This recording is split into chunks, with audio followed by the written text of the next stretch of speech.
PM Modi भले ही भारत के विश्व गुरु होने की बात करते हों या विदेश दौरों से तमाम देशों के भारत से रिश्ते मजबूत होने का दावा करते हों, लेकिन अमेरिका ने पीएम मोदी के इन दावों की पोल खोलकर रख दी है।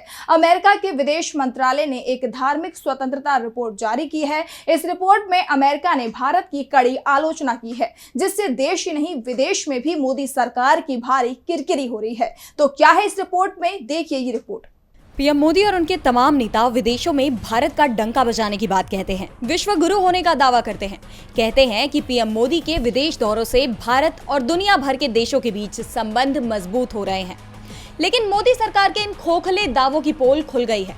जी हाँ, मोदी सरकार के इन तमाम दावों की पोल अमेरिका ने खोल दी है।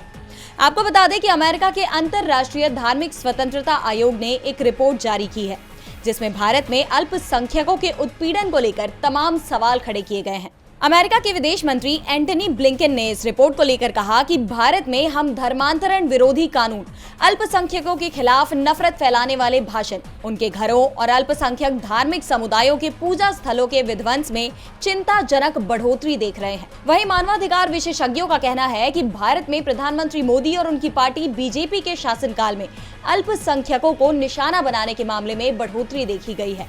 आपको बताते चले कि इस रिपोर्ट में मणिपुर का भी जिक्र किया गया है। मणिपुर के बारे में कहा गया है कि राज्य में जातीय हिंसा पिछले साल मई में अल्पसंख्यक ईसाई, कुकी और बहुसंख्यक मैतेई समूहों के बीच शुरू हुई थी। मणिपुर में कई हिंदू और ईसाई पूजा स्थलों को पूरी तरह से नष्ट कर दिया गया। रिपोर्ट में स्थानीय आदिवासी नेताओं के एक फोरम का हवाला देते हुए कहा गया है कि उनके 250 से अधिक चर्च जला दिए गए, 200 से अधिक लोगों की जानें गई और 60,000 से अधिक लोग विस्थापित हुए। इसके अलावा अल्पसंख्यकों के खिलाफ बुलडोजर की कार्रवाई पर भी सवाल उठाए गए हैं। साथ ही तमाम बीजेपी शासित राज्यों में बनाए गए धर्म परिवर्तन कानून को लेकर भी तीखी प्रतिक्रिया अमेरिका की धार्मिक रिपोर्ट में दी गई है।